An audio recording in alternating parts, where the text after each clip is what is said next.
the SATs. Their mean verbal score was 496, and their mean math score 520. This is the highest composite score of any Simsbury High School graduating class.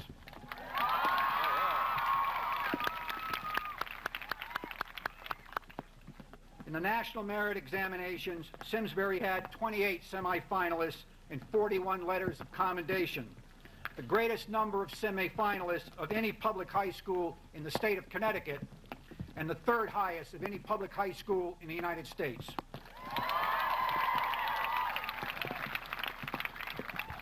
As a result of their scholastic attainment, this graduating class has been awarded $219,000 worth of scholarship money, which again is the largest amount ever awarded to a graduating class at Simsbury High School. In addition to scholastic excellence, many members of this class have been recognized for their achievements in other areas. These include state recognition in vocal music and orchestra, scholastic art awards, Connecticut poster contests, and participation in the Greater Hartford Academy for the Performing Arts. And 3 of our students will be traveling to California next week for national competition in business education. Certainly athletic teams are composed of students from all 4 high school grades, but coaches will tell you that seniors form the backbone of any team. There is such a thing in high school athletics as senior pride. This past fall, 22 seniors received all-conference recognition. In winter sports, 16 seniors also received this honor. And in the spring sports, another 13 were so honored. 8 of our senior athletes were selected for all-state recognition in a variety of sports. Their competence and enthusiasm carries over into their interest away from school and in their work in the community. Within this class, we have individuals who are volunteers at the McLean Home, the Simsbury Ambulance Association, and the Fire Department, who work with special needs students, who are active in social services offered by their church or synagogue, who participated in junior achievement programs, who have attained the rank of Eagle Scout, who already run their own small businesses, who are noted equestrians, who have lived on a kibbutz, who have been the driving force in the success of our Safe Rides program, who have coached youth athletic teams, who have served as assistant town moderators, who have worked for the election of political candidates, and who are involved in the community theater groups.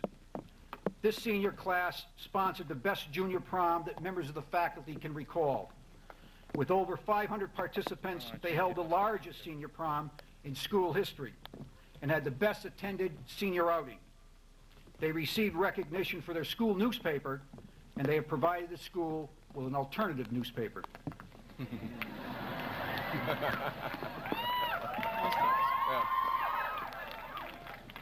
The faculty has described this class as enthusiastic, vibrant, brilliant, diverse, creative, caring, competitive, and talented. A group of nice and decent kids. And one faculty member commented, "Once in a lifetime, you have the opportunity to work with a class like this." In mathematics, the rule states the whole is equal to the sum of its parts. In the class of 1987, the whole is greater than the sum of its parts. These individuals complement one another, thereby creating a class unmatched in its total accomplishments. On behalf of the faculty of Simsbury High School, I am proud to present to you, ladies and gentlemen, Superintendent Dr. Townsley, Chairman of the Board of Education, Mr. Spada, the most outstanding senior class to graduate from Simsbury High School, the class of 1987.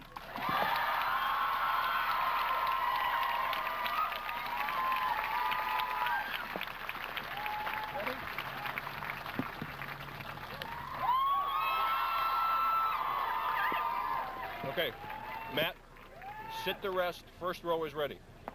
Ready? 1, 2, 3.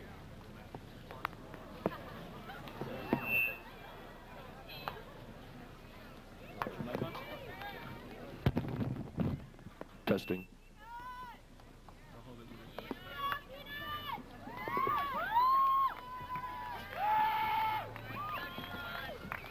Let me know when you're ready with the diplomas.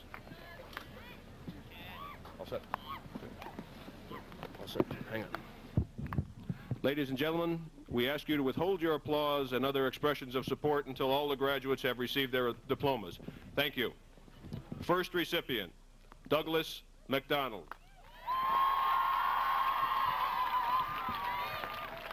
Where you going, buddy?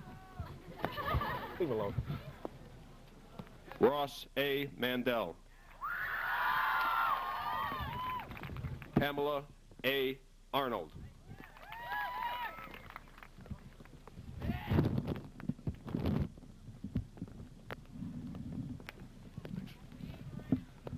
Carla Marie Cross.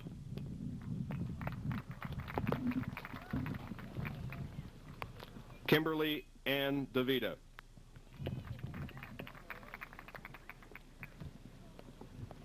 Stacy Kim Dickstein.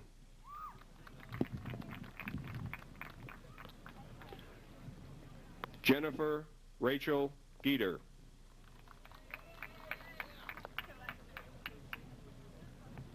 Tracy Kathleen Hunter.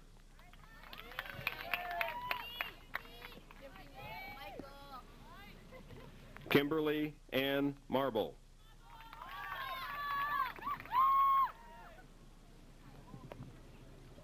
Susan Gail Lawrence. Sandra Lynn Roseman.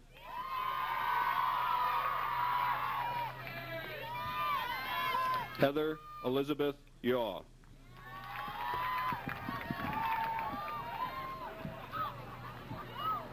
Juna Son.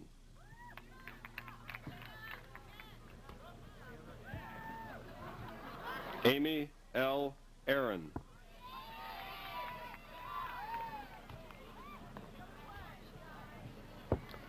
Stephen Bodecker.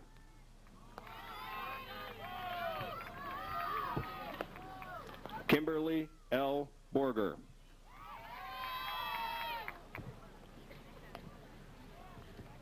Catherine Sibley Burnett Cahill.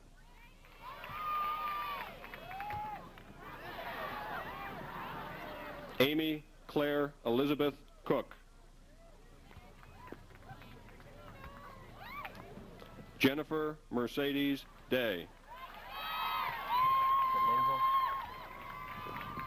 Kara Joanne DeLovo. Michelle Beth Feldman. Catherine Ann Kavanaugh. Amy Elizabeth Foster.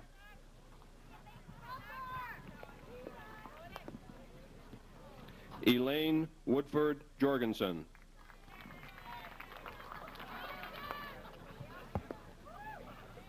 Hans R. Agrawal.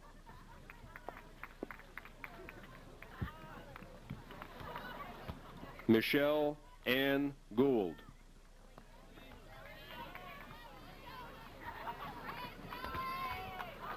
Faith Bonnie Nierenstein.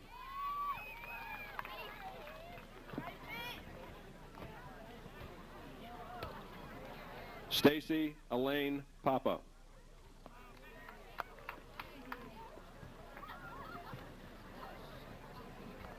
Jennifer A. Weiner.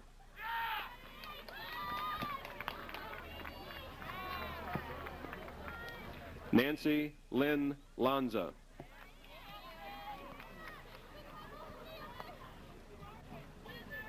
Heather Leslie.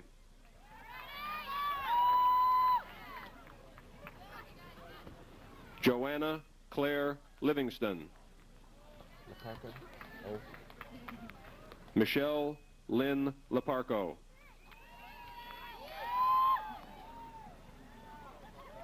Tara Elizabeth Mascaro.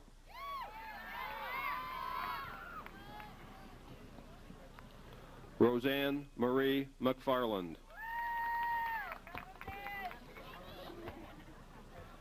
Tracy F. Morton.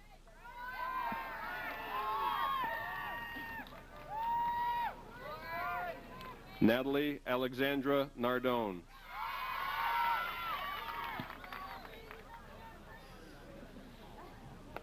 Robin Diane Ottman.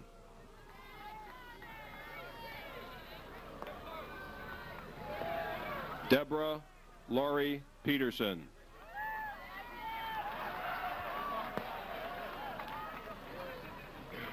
Wanda Lizette Rivera.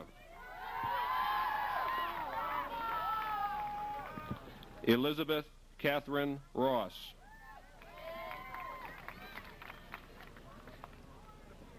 Tanya Kirsten Schaefer. Stacy S. Smith.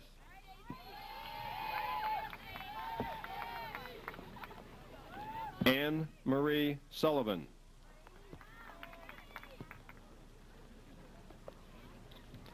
Sandra Ann Sunwall.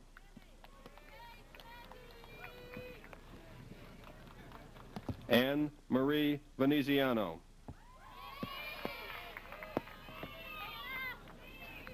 Maida Verhofschick.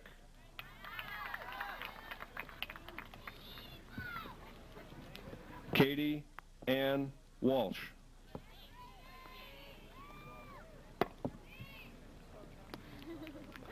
Elizabeth K. Bodrow. Lisa M. Barton.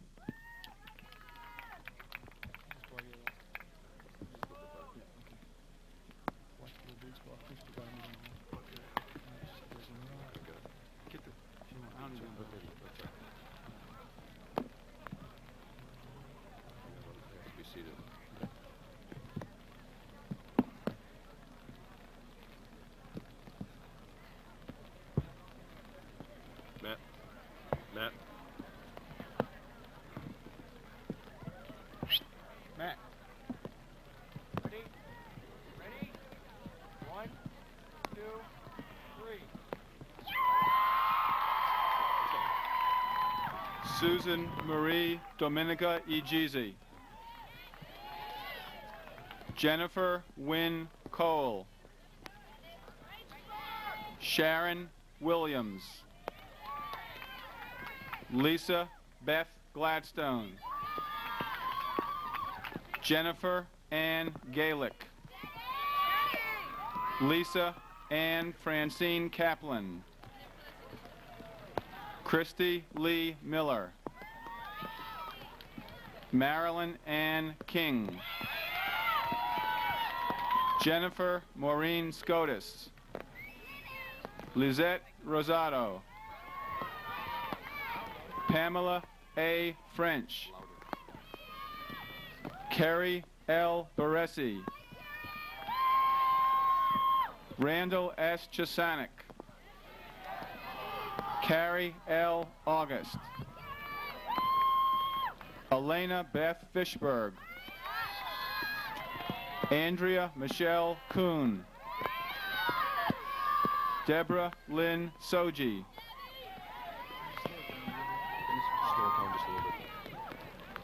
Karen Ann DeVita.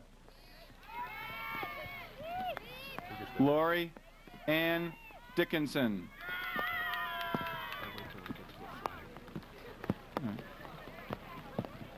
Michelle Lynn Fisher.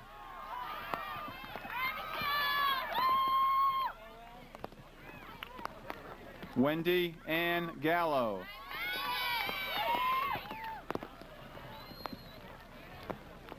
Julie Marie Goss.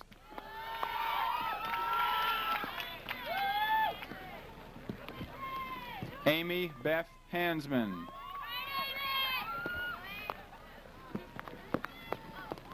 Sarah Ann Glazier.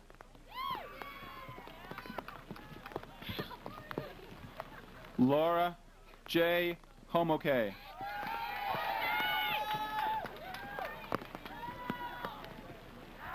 Kristen Anderson Lent.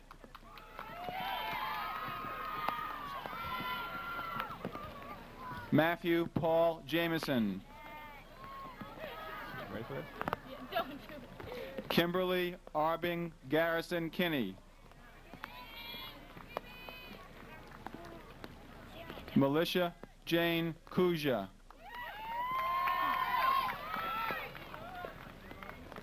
Kimberly Ann Kosher.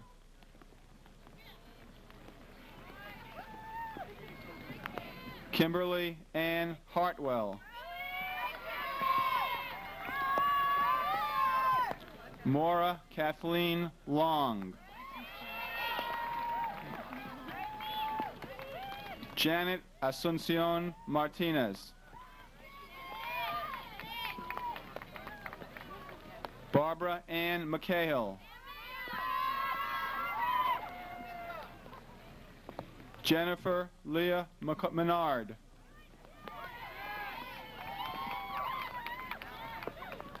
Carrie Lee Moyer.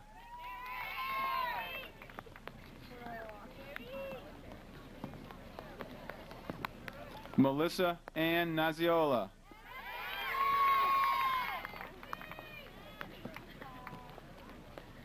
Gail Susan Goss.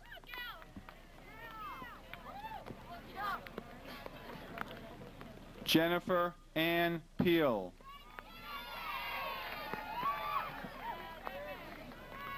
Lori Jean Russa. Linda Jane Sale.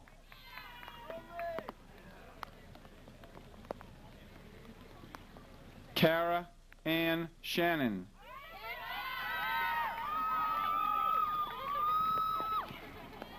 Jill Ann Strout. Karen Laurel Tauber.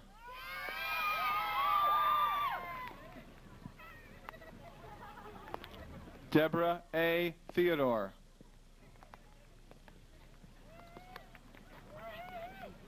Elizabeth Ann Umpleby. Gina Louise Vincent. Catherine E. Brockbank. Richard G. Madler.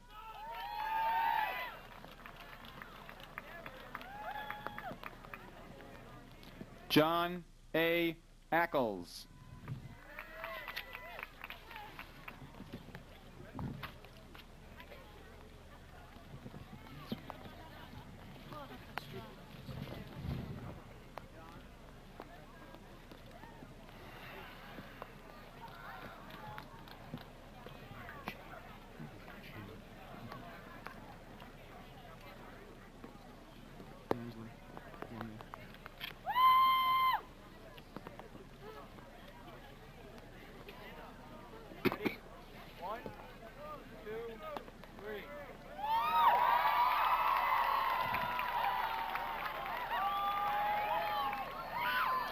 E. Colette Rosalie Palmer. Mark W. Olivieri.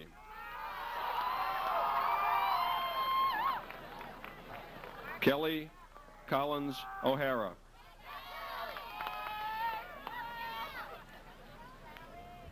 Jennifer Newman.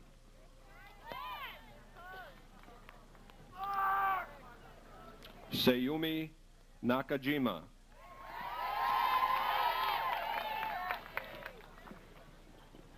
Joseph C. Mox, Jr.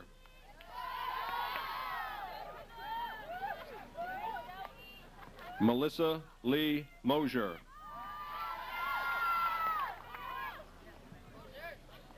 Michelle McHose.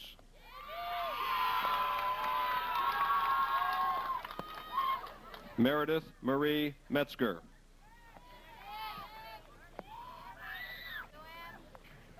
Melinda Jean McKibben.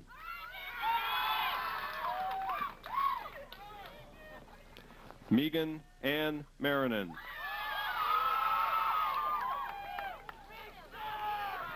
Chrisanne Jane McCoy.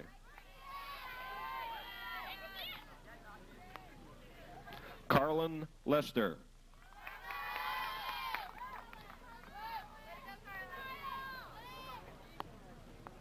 Carol Ann Larson.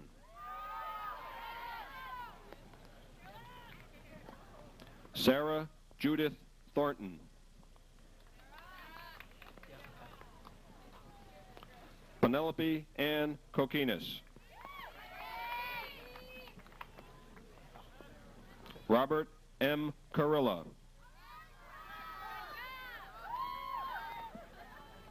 Scott Kenny.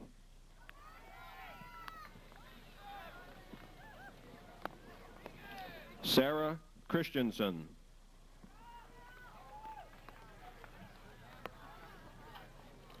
Dorothy Susan Ingram.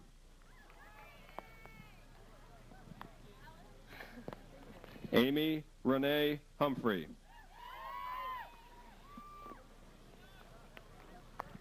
Pamela J. Howard.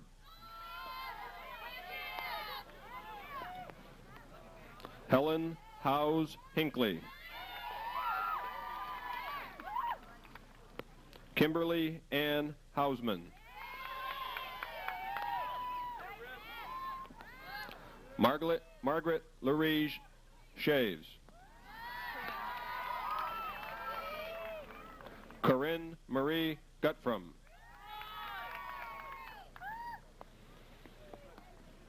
Brian Michael Gresh. Ainsley Grasso.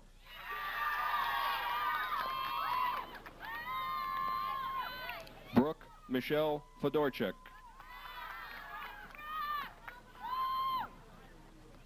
Terry Lee Fink.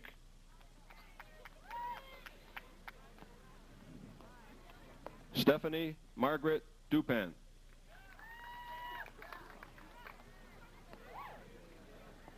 James Joseph Dumpsar. Martha Lynn Keenan. Darren Kenneth DeSimone.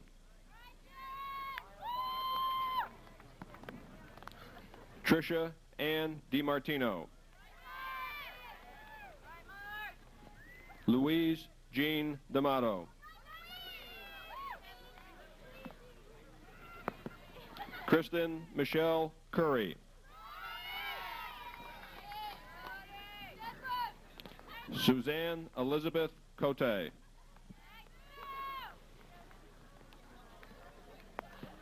Sherry Lee Cooper. Mary Beth Collins. Edward Michael Clark. Sarah Elizabeth Hart. J. David Carpenter. Kimberly Gail Butler. Christopher A. Bucci. Heather Elizabeth Brees. Carolyn L. Amoroso. Rebecca R. Bartle. Mary Catherine Bloomy.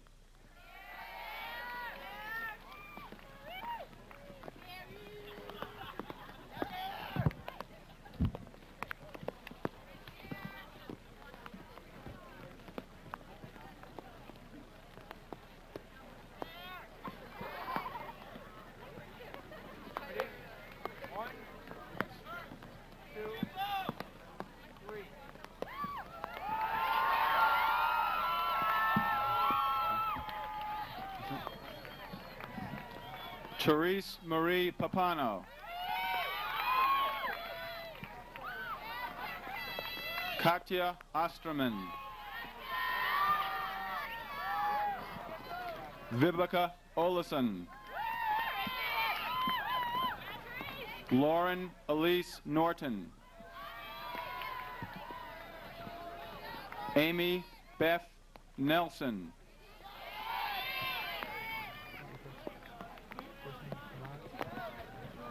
Tamara Ann Mullaney. Meredith T. Milliken.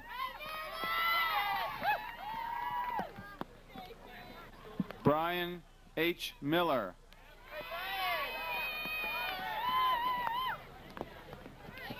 Jillian McWhirter.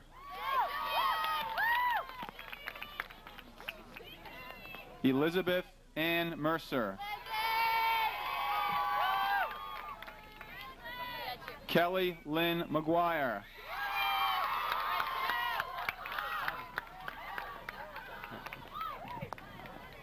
Abigail McDonough.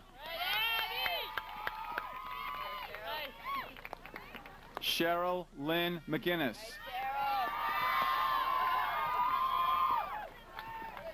Lori Ann Lippincott. Meredith Heather Laurie. Stacy Lynn Lance.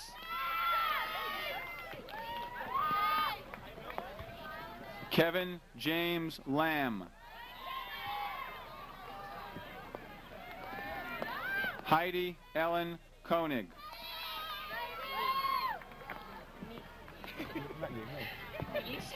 Melisha Janoria Dowdell.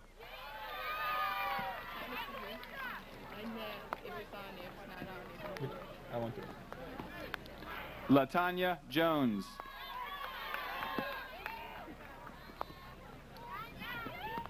Linda Claire Jenner. Jenna L. Ide.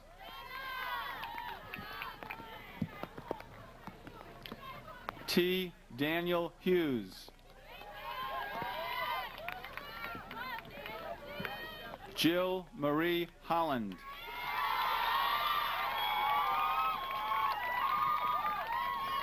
Elizabeth Carol Henry.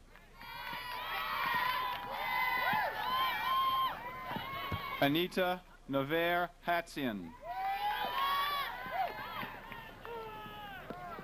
Kathy Ann Gula. Lynn Louise Harrison. Daria Gail Foster.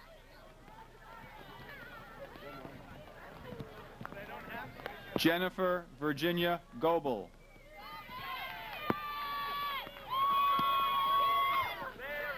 Glenn T. Fiola.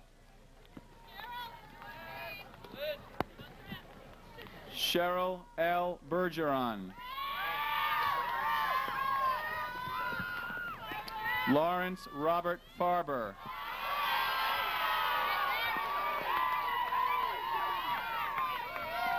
Christopher Michael Dropick.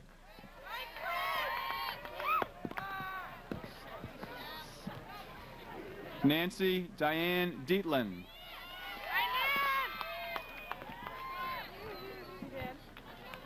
Karen Elizabeth DiMatteo.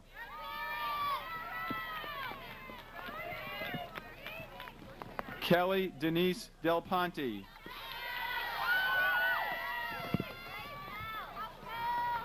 Carolyn Ann Dale.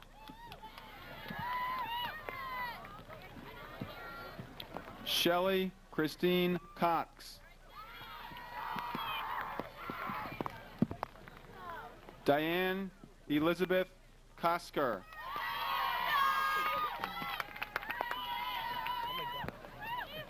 Karen Lynn Cook.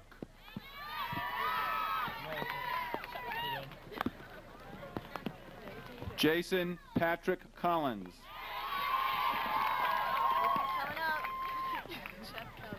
Andrea Michelle Sheffer.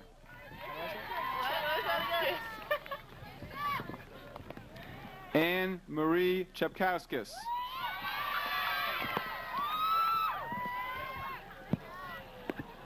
Amy Diane Calabretta.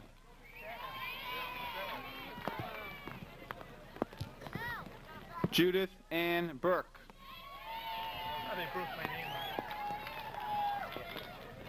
Christy Ellen Bryson. James Dominic Forstellina. John C. Ansart. Sharon Louise Besser.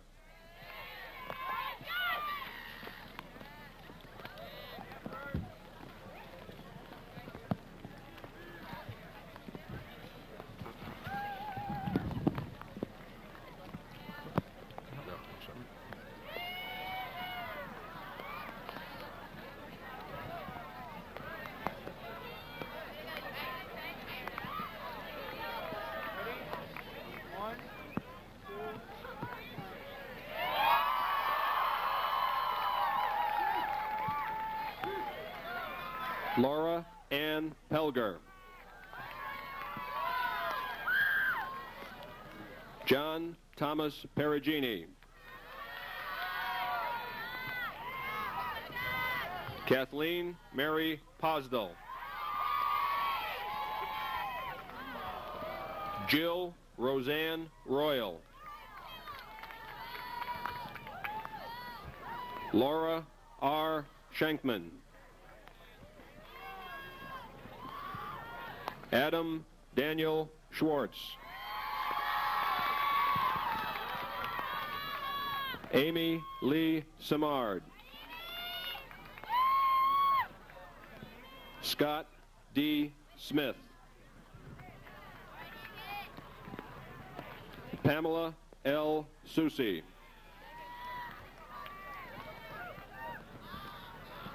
Lisa Marie Temporelli. Kimberly Ann Troop.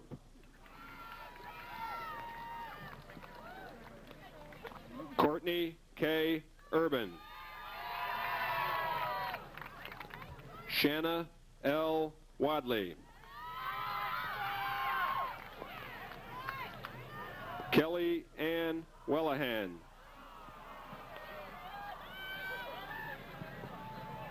Gail Francis Wiles. Tina Marie Zachary. Lee Heather Zielinski. John J. Ballantyne. Michael B. Berry. Valerie Ann Brer. Ray M. Karsha. Scott David Carpenter. Jennifer Mary Case. Christopher C. Cobb. Douglas Allen Dodd. Jeffrey Scott Dorman. J. Michael Drood. William A. Farquhar. Timothy Jude Fox. Nick Garistathis. Bruce Martin Fleming. Michael Stewart Haig.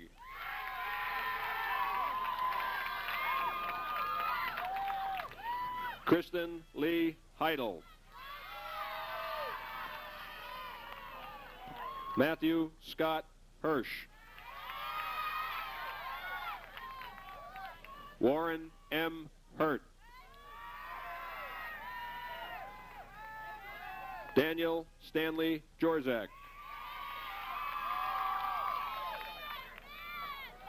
Salvador Sylvester. Christopher Todd Keeler.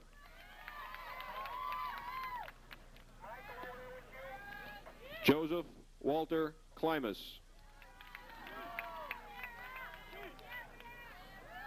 Todd M. Krutchkoff. Robert Scott Levine. Robert John Charles Lanier.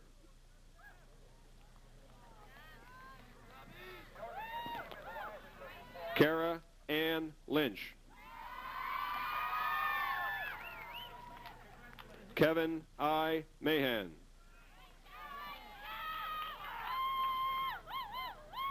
Diana Elizabeth Mason. Gregory T. Miller. James Ivan Moore. Michael P. Moran. Michael J. Aulette. Matthew Edward Mulkeen.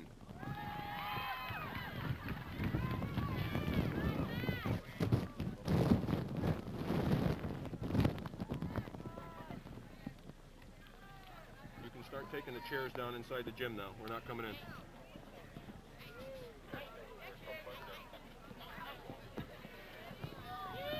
You're in charge there, big guy.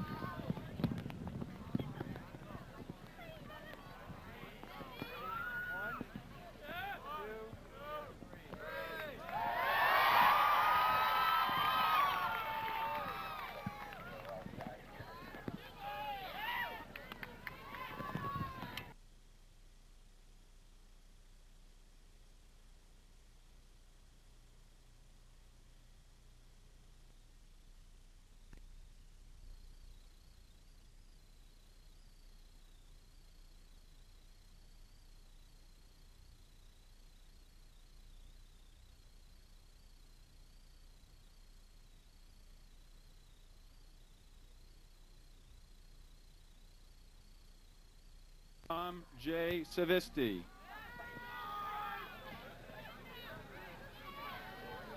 Christina Laura Schneider.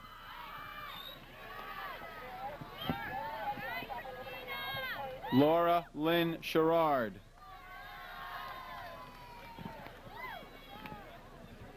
Suzanne Slowenwhite.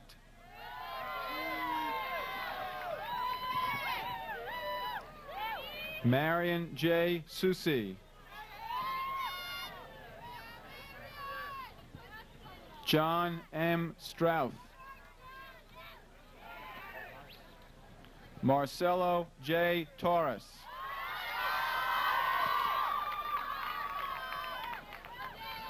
James Andrew Tuller.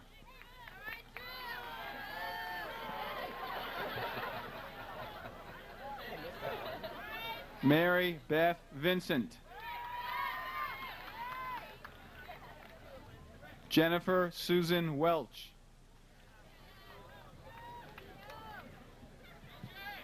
Thomas L. Werbonix Jr. Linda C. Woodbury. Karen A. Zaniski. Peter C. Balboni. Christine M. Benson. Jeffrey Allen Bowles. Sean Michael Kaplis. Sandra Leslie Carlos. Theodore Carrion.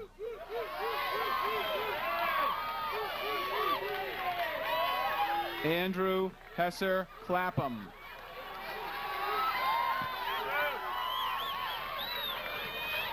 Frederick Morgan Coles IV.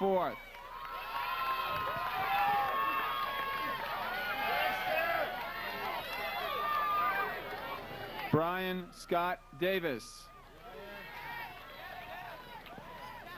Richard Allen Driscoll.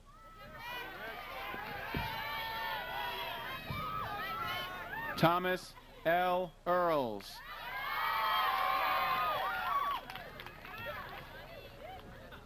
Paul Adam Earhart.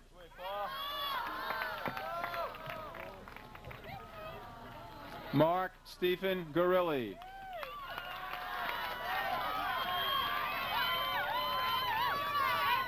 Michelle Lynn Gumble.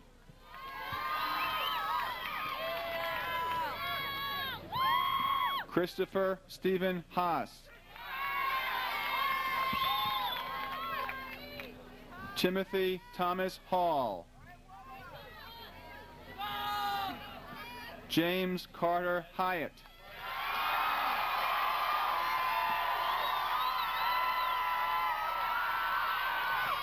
Jonathan W. Howard.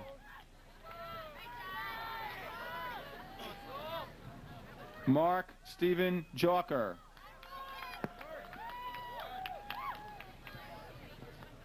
Sharon Ann Capel.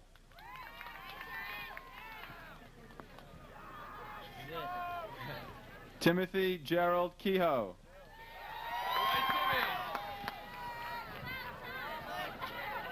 Michael Scott Keyswetter. David A. Copper. Michael Richard Kunde.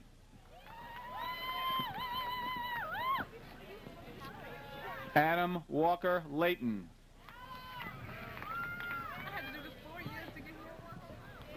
Robert J. Luff.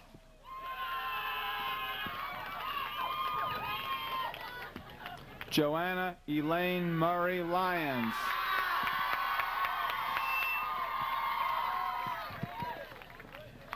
Paul Robert Marsh.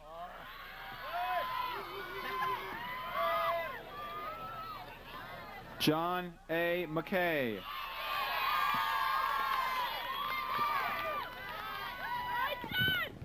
Jane Ellen Maloney.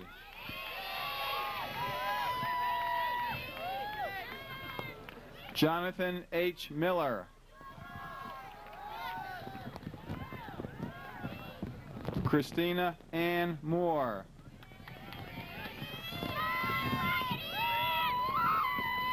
Devarshi Nath. Sorry. Timothy Jerome Parkman.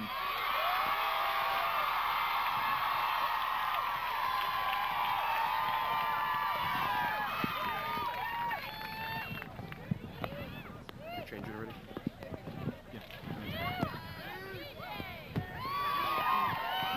This Lavassier? Yeah, Lavassier. Okay. That's Weiss. Yeah, I got that. Almost up. Pouring, right? Yep. 1, 2, 3.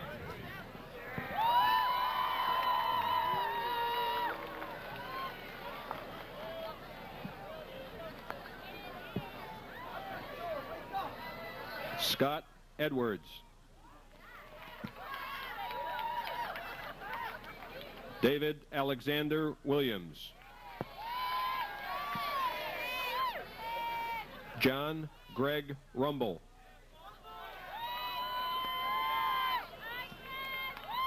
Stephen G. Nystrom. Greg Allen Michael.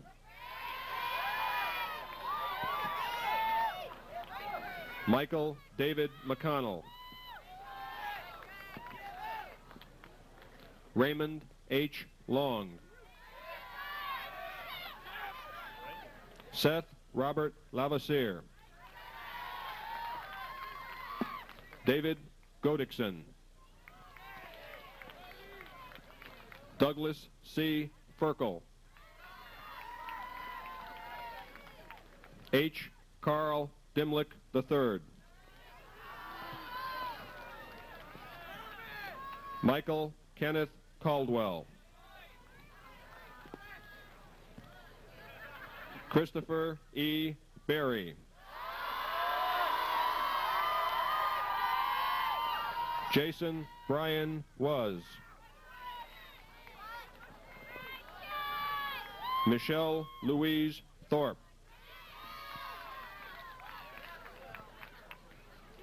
Stephen Paul Thibodeau. Roy E. Swisher. Scott Robert Martinson. Christopher Thomas Shea. Kenneth Harmon Peterson.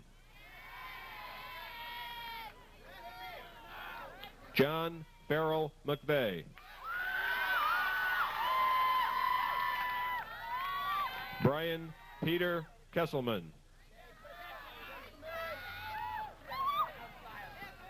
Cern Christian Jensen. Mark Douglas Howard. Thomas F. Horn. David Hart Eddy. Christian Francis Cole. Gregory J. Bruin. Jeffrey G. Barsakowski. William G. Ashmore III. Cynthis J. Weiss. Melissa Reese Weber. Catherine A. Watrous. Melissa Waller. William Todd Vincelette. Raymond J. Truding III. Monica M. Swan. Joel Peter Schultz. Robert Morgan Thompson.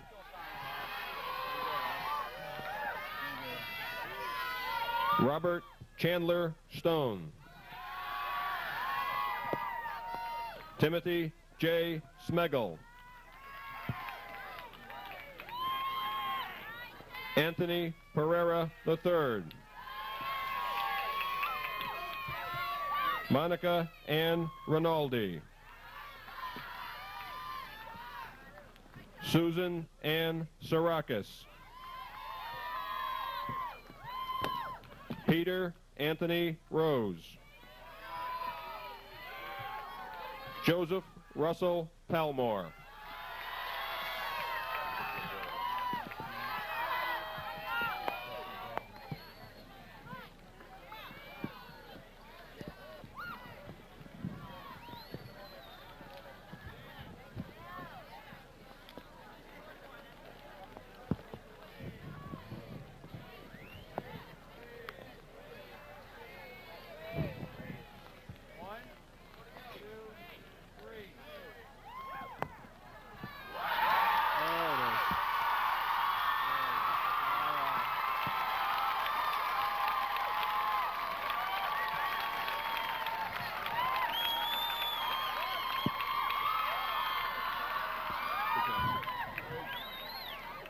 Mark F. Warren.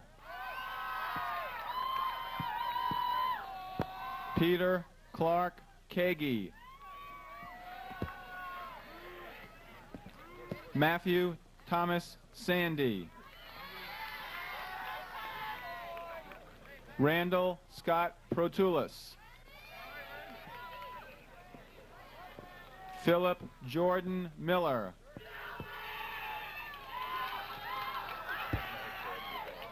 Glenn A. Matson. Edward James Kendall. Eric J. Howard. Mark Allenson Fisher.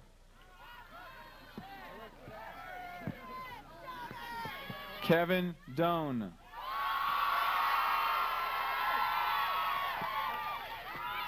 Christopher Neal Turley. Andrew P. Burling.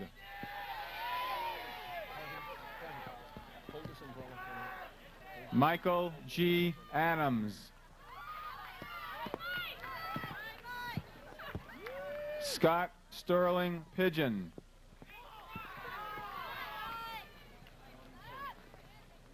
Michael Odell.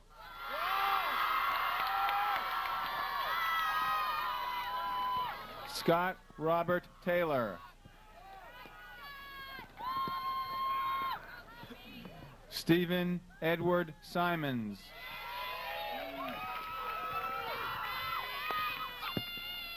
John Paul Coons.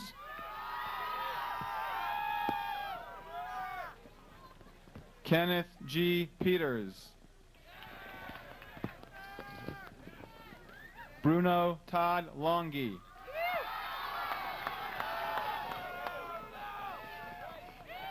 Douglas Jason McCann.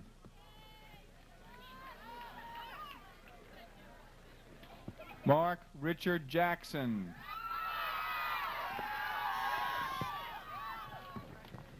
Stephen J. Hewitt. Gregory A. Hotaling. John Edward Fay.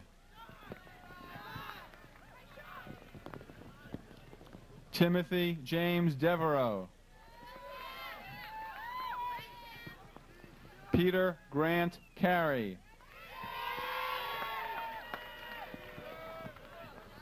Paul Eric Bosco.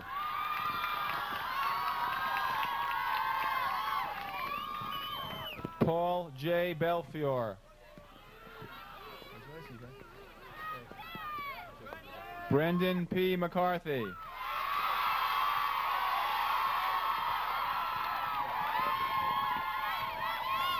Glenn A. Archer.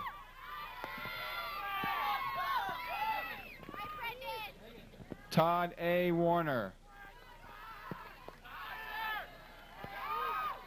Keith Allen Ware. Mark W. Walkley.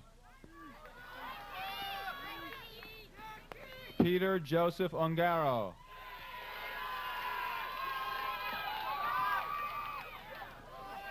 John Richard Tower. Ronald Torres, Jr.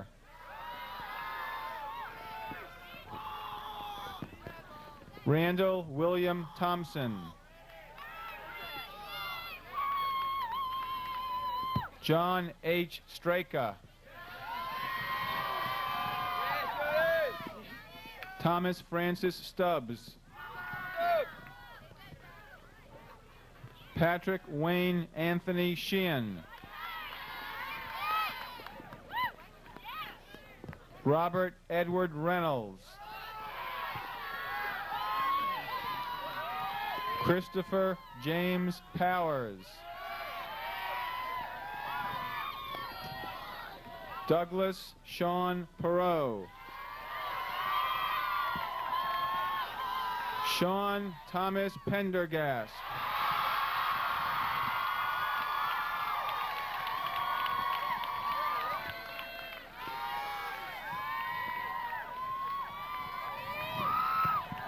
You're going to sit the back row. Just going to sit the back row.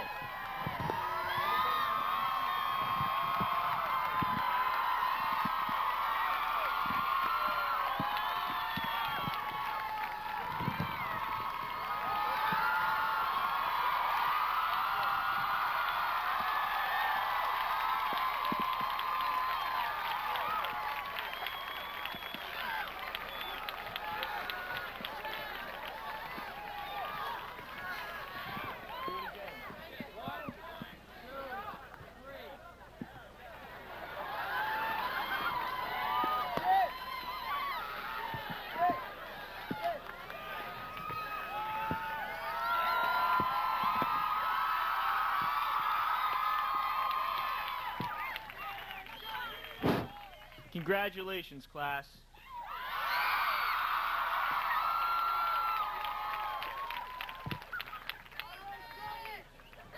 I'd like to now continue with the schedule and introduce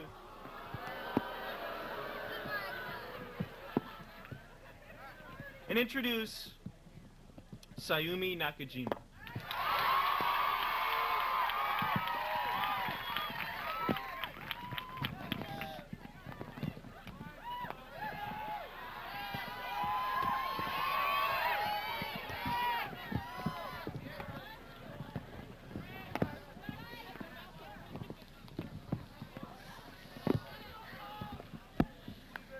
Becoming a part of Simsbury High School provided an excellent opportunity for us exchange students to learn about a different culture, a different way of life, and a different point of view.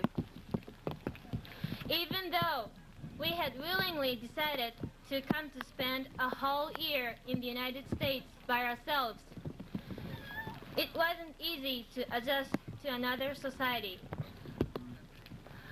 Though we had been learning English for years before we came, we were still puzzled because of the language barrier. To communicate with Americans was totally different from learning English in our own countries. For example, the very first word that I learned from my host sister was cool, which had nothing to do with temperature. Not only the language, but also American society and culture were problems to which we had to adjust. Even if we did not want to accept completely the new lifestyle, we had to control our own feelings and ideas. And in this way, we learned and matured as we underwent many new changes. We believe that our experiences of being exchange students will stand us in good stead in the future. Now, each of us can return to our own country and report to our people about the friendliness we were shown, how people took us into their homes and made us feel welcomed and loved. We exchange students would like to thank all of the townspeople who made it possible for us to come to Simsbury. We especially want to thank our host families for their generosity. For without their support, we would not have been able to remain for the year. We wish also to thank the administrators and teachers for their help and understanding. Last of all, we want to thank each and every senior who made our stay so memorable. The seniors offered us the opportunity to learn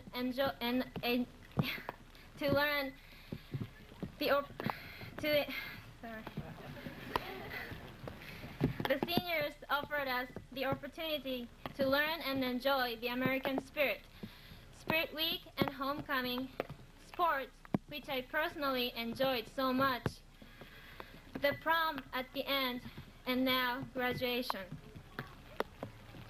When we leave, we shall take home with us many happy memories. We will never forget the good times we had this past year.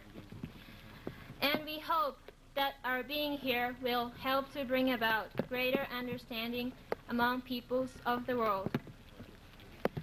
I would like to leave this message with you. 皆さんお元気で、そして皆さんに豊かなお恵みがいつもありますように。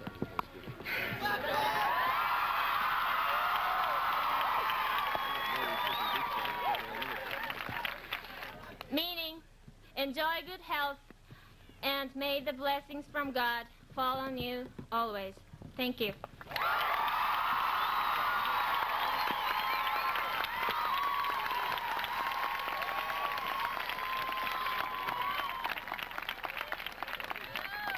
Thank you, Sayumi.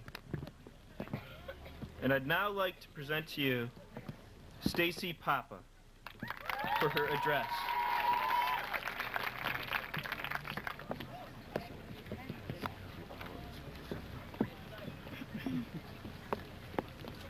I do not want to speak to you today in the usual rhetoric about what the future holds. Each one of us has his or her own way of achieving a dream. What I really intend to speak about is how fortunate we are to have been able to attend Simsbury High School, an outstanding educational institution.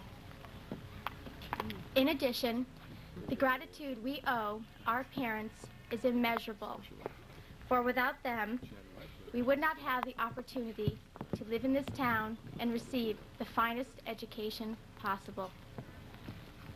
Our parents work hard every day at their jobs. They also volunteer their time in the guidance department and in the media center. They have put us before themselves. So few high schools are able to offer the selection of courses which we have. The courses range from Project Chefs to Introduction to Medical Arts and to Yukon Calculus. This spectrum of courses is a solid foundation on which we can increase our knowledge. The learning here is virtually unlimited. I have confidence in saying that we all have learned. In my opinion, we, the class of 1987, are all National Merit Scholars. Our education could not be possible without our dedicated teachers, who really care about each one of us. During the junior year, I was ill for 2 weeks and was very worried about returning and making up the work. When I returned, they were understanding and helpful. They gave me the time I needed and told me my health was most important. Not only are academics important to our teachers, but I can truly say they are our friends. At times, the workload may have seemed extremely tough, but then we are more than adequately prepared to continue, whether it be a job, the military, or college. For those who need special education, Simsbury High School offers one of the finest programs. Once again, the faculty does their part. A close friend has gone through the program and has informed me that he was always dealt with patiently and caringly so as to utilize his maximum potential. Our guidance department is another area of expertise within our school. Our counselors have put forth their best effort to provide us with numerous opportunities for the future. They were there through the confusion of exploring options and opportunities, for me to rejoice over an acceptance, and for some to cry because their hopes were not realized. I have only presented a few of the factors which contribute to the excellence of Simsbury High School. As for our parents, teachers, and counselors, they have been our lifesavers which have kept us going. Because of them, we can look at our achievements and be proud. I am sorry to say that we are leaving, but I feel that the class of 1987 is ready to conquer the world. My fellow classmates, and I feel it must be said, we are la crème de la crème. Thank you.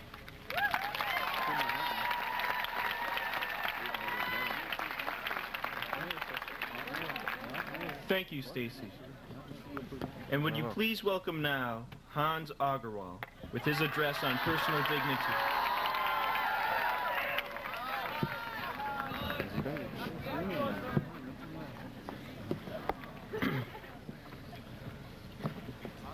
Life consists of two types of conflict: an outward struggle with the world and an inward struggle with the self.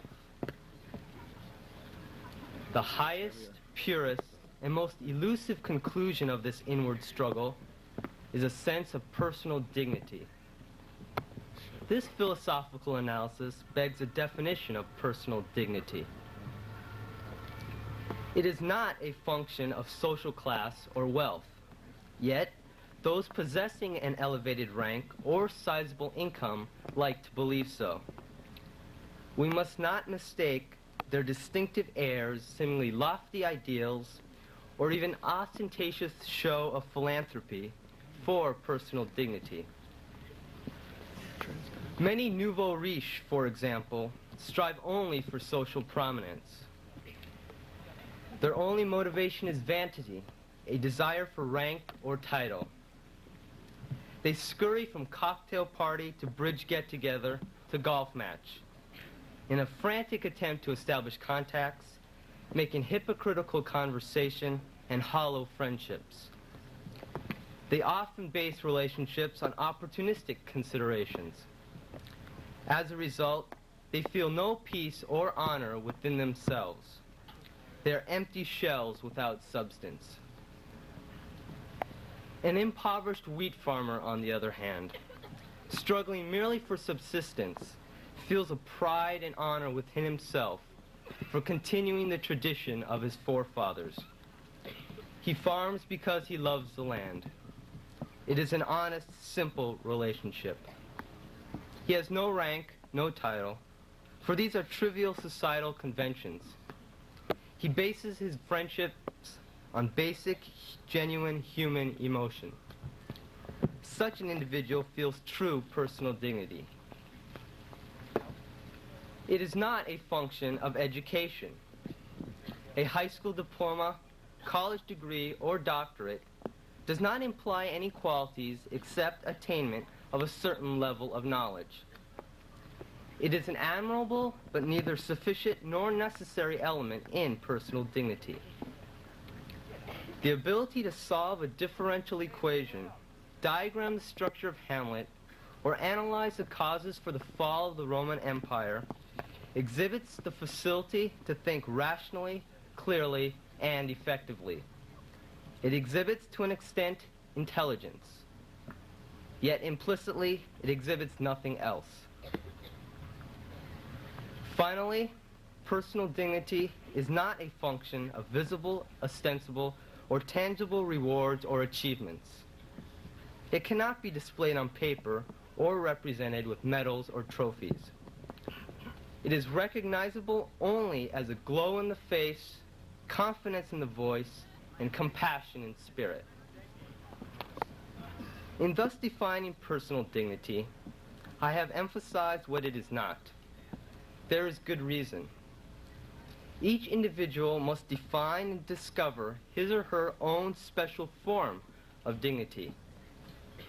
Generally, it is honesty, integrity, pride, compassion, peace with oneself, and a sense of honor.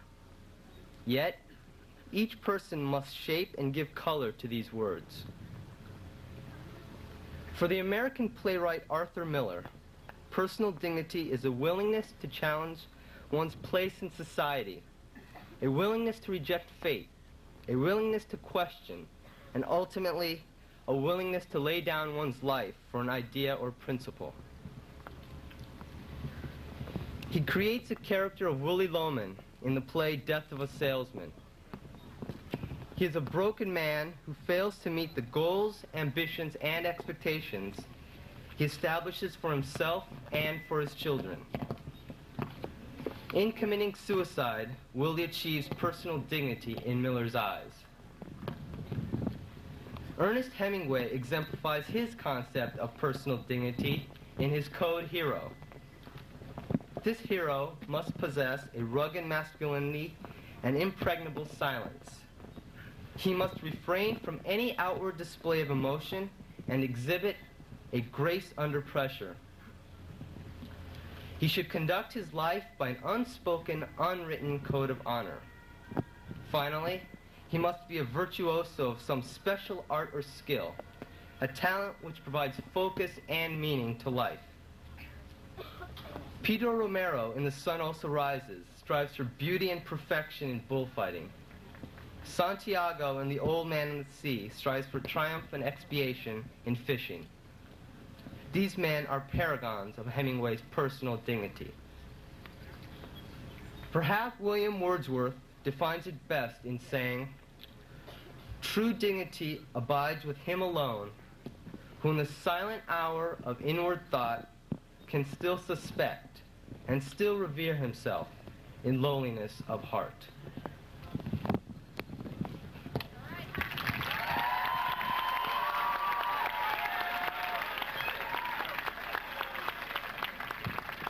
Thank you, Hans. I'd like to now introduce Ms. Jennifer A. Weiner with her address on freedom.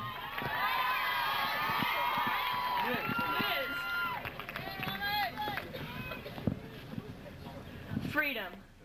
After hearing its name invoked from history class to the East parking lot, from the Constitution to the lobotomy, it's a term that has suddenly attained a very personal meaning to many of us here today. For graduating seniors, life in general, and the next 4 years in particular, stretch like a never-ending highway paved with a tantalizing variety of freedom. To please the folks, there's that perennial favorite, academic freedom. Many of us have realized that our right to take 5 courses in Swahili literature, or to change our majors as often as our sweat socks, is our parents' chance to announce proudly at the next family reunion, we've got a scholar in the family. For those of us whose innate sense of style has suffered beneath an unduly harsh degree of parental reproach, life away from home represents our big chance to declare fashion freedom. To shave our heads, bleach our jeans, tie-dye our t-shirts, pierce assorted parts of our anatomy, and wear army boots to important social functions.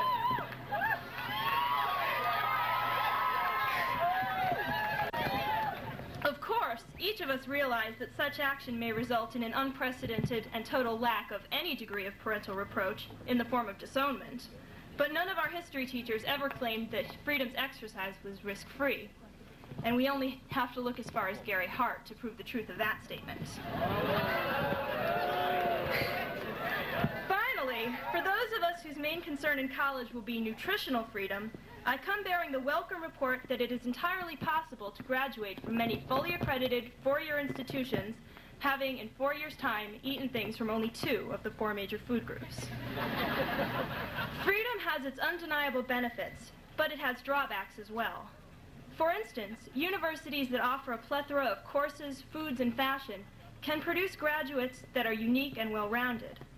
But to the student overwhelmed by the number of choices, 4 years of college can easily become 4 years of expensively wasted time that produce nothing more noteworthy than a malnourished dilettante who dresses weird. Life reflects this equation.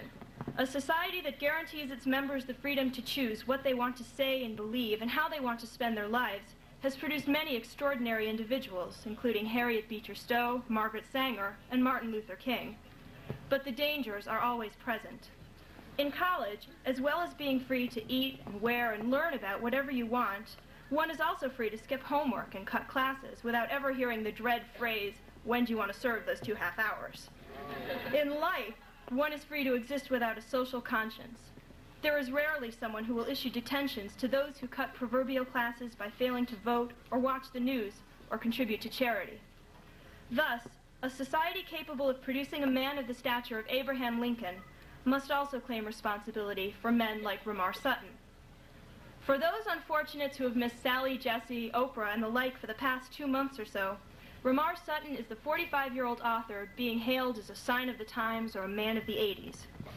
Dissatisfied with his earthly lot as an advertising executive, Ramar followed the precedent set by such biblical notables as Christ and Moses, and headed for a warmer clime for a year of ascetic isolation and serious soul-searching. Was he in search of a solution to world hunger, to racial or religious strife, or was he merely seeking inner peace? None of the above. Ramar Sutton dropped out of life to go on what he described in his own words as a quest for hunkdom. And after a year in a Bahamian paradise, he achieved this lofty goal. Having walked 150 miles, biked 1,000 more, and lifted in excess of 3 million pounds, Ramar lost 38 pounds and rated himself a hunky 7 or 8 on the 1 to 10 scale, where previously he'd been a self-professed 0. He is now, you will all be happy to learn, in excellent health, and fully equipped for his life's greatest enjoyment, besides that of showing before and after pictures of himself to hapless talk show audiences, that of walking along the beach, clad in a skimpy bathing suit, keeping track of how many women stare at him. I would like to take this opportunity to extend to Ramar Sutton my most sincere and heartfelt congratulations. As he goes to sleep each night in a world of incurable disease, starving children, racial unrest, and presidential forgetfulness, he can delight himself with the fact that he devoted his time to the worthiest cause possible. After all, internally, he's 5 years younger than the average 45-year-old advertising executive, and on some beach in the Bahamas, there were women who swooned for him. There are times when actions performed in the name of personal freedom seem exempt from judgment by the moral standards of good and bad. Peace Corps volunteers, inner-city teachers, charity workers, and even blood donors receive little in the way of either pay or recognition, while a paragon of self-indulgence who writes a book and does the talk show circuit stands to earn in excess of $100,000 for each pound of fat he shed. All of us recognize that being moral and humane and doing what is right does not necessarily mean being wealthy or happy. Why then is Ramar Sutton a modern-day phenomenon when all of us enjoy the freedom, however dubious, of following in his footsteps? With luck, it is a well-developed sense of freedom's inevitable companion, and something that has been drilled into us during our high school years, from the first 10 points off for handing in an assignment a day late, to Thursday afternoon's graduation rehearsal, when the scurry to pay for that last overdue library book made the crusade seem tame. Responsibility. A sense of duty to someone or something besides ourselves. A desire to improve both our bodies and our minds. And priorities that place the ideal of world peace somewhat higher than the ideal of hunkdom. If freedom is a wide road paved with choices, responsibility seems little more than a narrow path, and certainly not as much fun as eating nothing but ice cream for your first 6 months away from home. But while freedom is the key to exploring ourselves and the world around us, it is also, as Janis Joplin sang, and Ramar Sutton proved, just another name for nothing left to lose. The noted Jewish scholar Rabbi Hillel once posed the questions, if I am not for myself, who will be? If I am only for myself, what am I? As we, the class of '87, leave the relative tranquility of SHS behind us, may we use all that we have learned to find the balance between Ramar Sutton and Mother Teresa, between complete selfishness and complete selflessness. For when this balance has been struck, we have truly made the best use of our gifts of freedom. Thank you.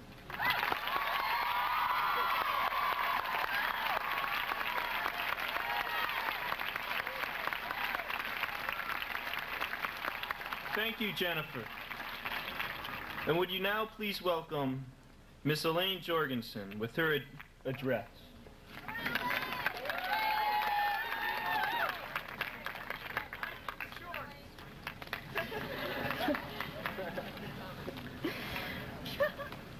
High schools are filled with knowledge. The freshmen bring some in, and the seniors take none out, and the knowledge accumulates. Many of us have heard this little gem of modern wisdom at least once in our lives. But how many of us have stopped to challenge its plausibility? As we sit here on this rainy June afternoon, going through the paces of a commencement ceremony, it would be easy for the speakers to merely toss out light jokes and trite sentiments about our high school careers. Today, however, is more than that. Today is more than the day on which we receive a handshake and a piece of sheepskin to commemorate the end of our high school studies. Today is the day we leave, really leave Simsbury High School. For, to the class of 1987, Simsbury High School has been more than that brick building and the classes which were held inside. For better or for worse, Simsbury High School has been the past 4 years of our lives. This is the place where we've grown up from those awkward 13 and 14-year-old freshmen to these wet, awkward 17 and 18-year-old graduating seniors who so proudly carry our adulthood like some kind of banner of our self-proclaimed maturity. But before we over-eagerly blindfold ourselves and sprint into the future, we should look back and give a proper burial to the past, our past. We came here as freshmen in the fall of 1983, feeling as if we had been thrusted into the world of adulthood. Still struggling with the finer woes of early adolescence, we clung desperately to the identities we derived from the homogeneous personality of the group. We looked up so high above us to that elite group known as the seniors. Each one seemed almost famous in that form of celebrity which made anyone who knew a senior to seem somehow touched by the gods. Oh, they seemed so old. It seemed that we would never be quite that old. As sophomores, our first order of business was to loudly proclaim ourselves to be not freshmen. And for the first few weeks, we took every opportunity to harass the bewildered members of the class of 1988. However, the novelty soon wore off, and we occupied ourselves with the hallmarks of sophomoredom. We struggled through the Scarlet Letter. We patiently sat through the last year of amphitheater study hall. We abandoned all hopes of keeping a straight face through such high-quality health ed films as Am I Normal?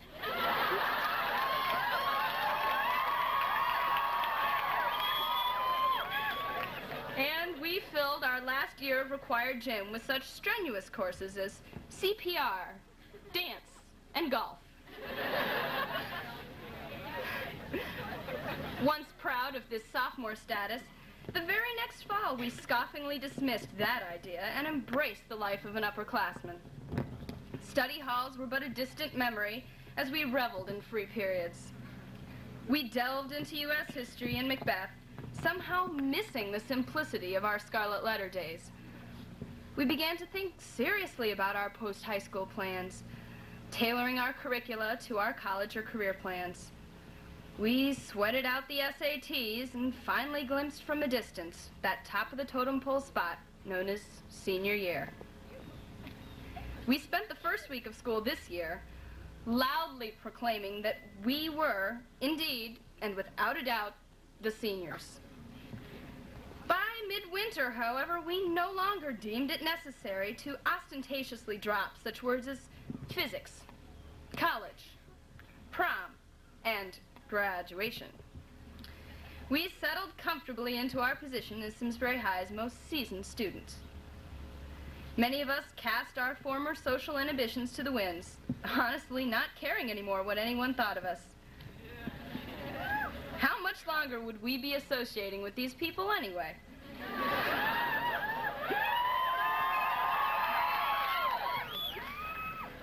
This fall, 20 or more of us developed a play to near perfection for a state competition. Is There Life After High School? Questioned its title.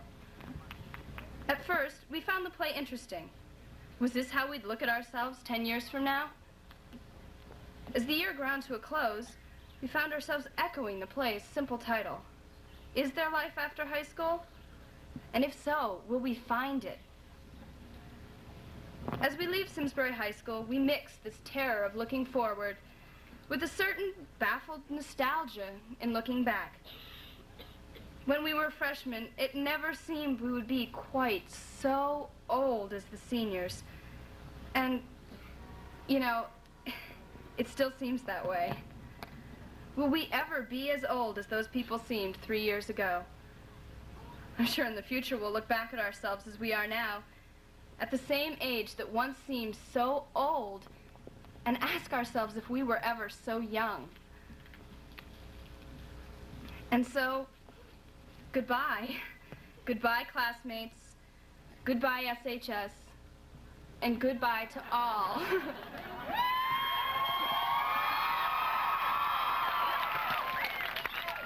Goodbye to all, but a little part of childhood.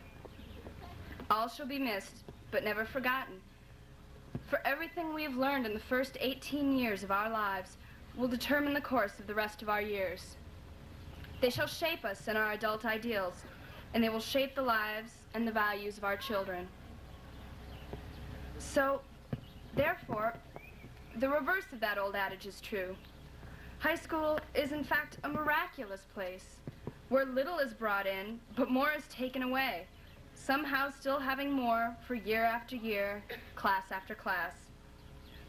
And so then, selfishly, And very, very sadly, there's nothing left but goodbye.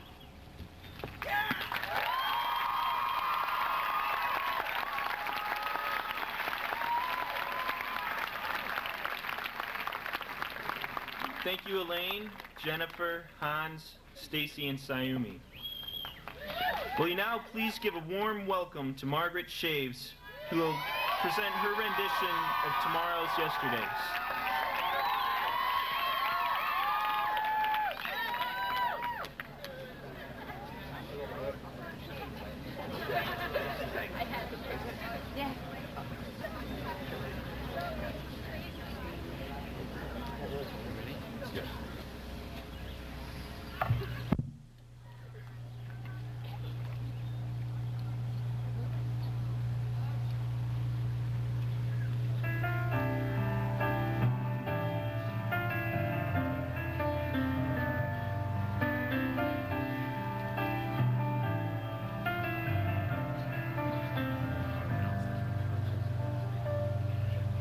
Well, it's time to say goodbye to so many friends we've made, but we'll try to keep alive all those memories we've saved, and let us hold on to that special place within ourselves.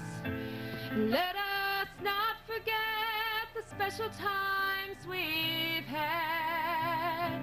And when you're down and feeling blue, you gotta help yourself through by just remembering these special years of our life.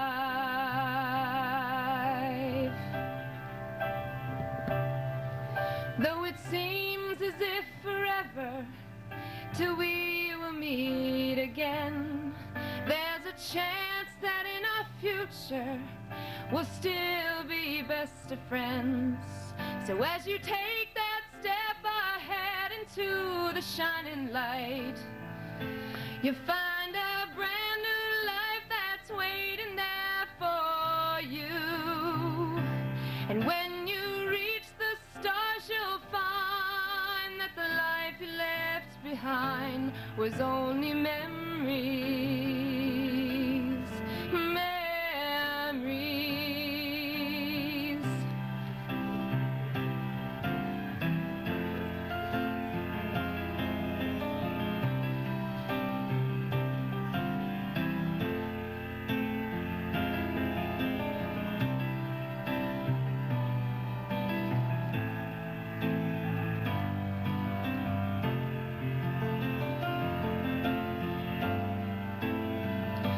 So just stop worrying about life alone, 'cause even when we're far apart, there's a place within my heart that still remembers these special years of our life.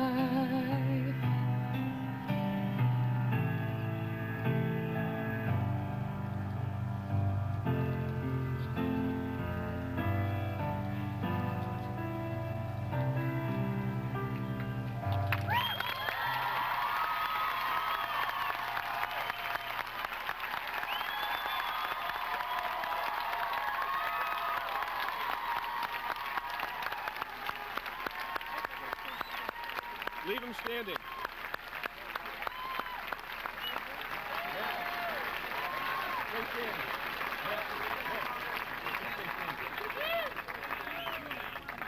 Benediction. Thank you, Margaret. I'd like to now introduce the Reverend Lawrence Bach with the benediction. Take a sip.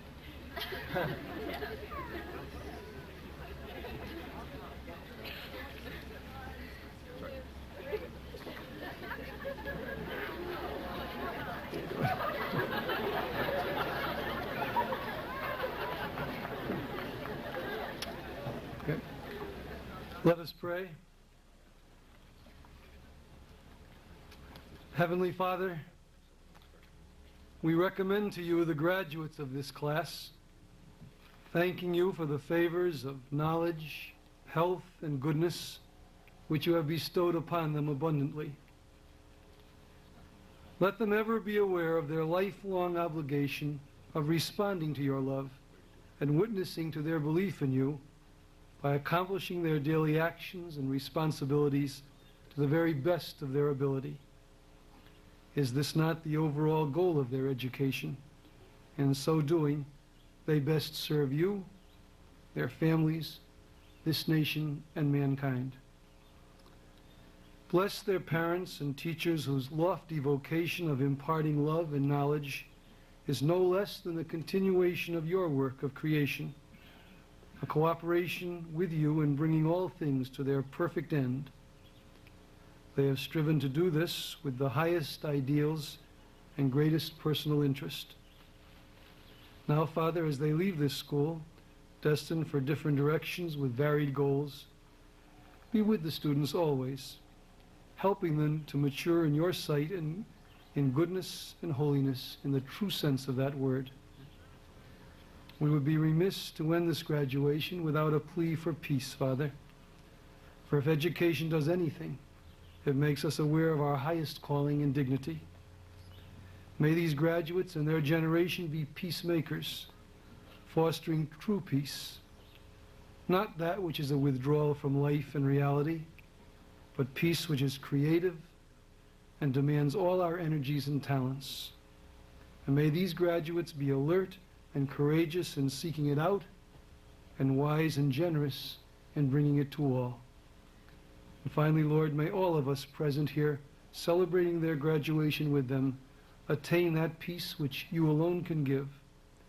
And may we go forth from this place in the spirit of that peace. Amen.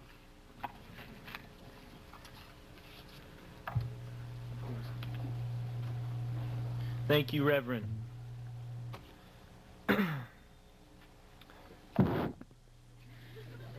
Congratulations, class.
If the sky above you should turn dark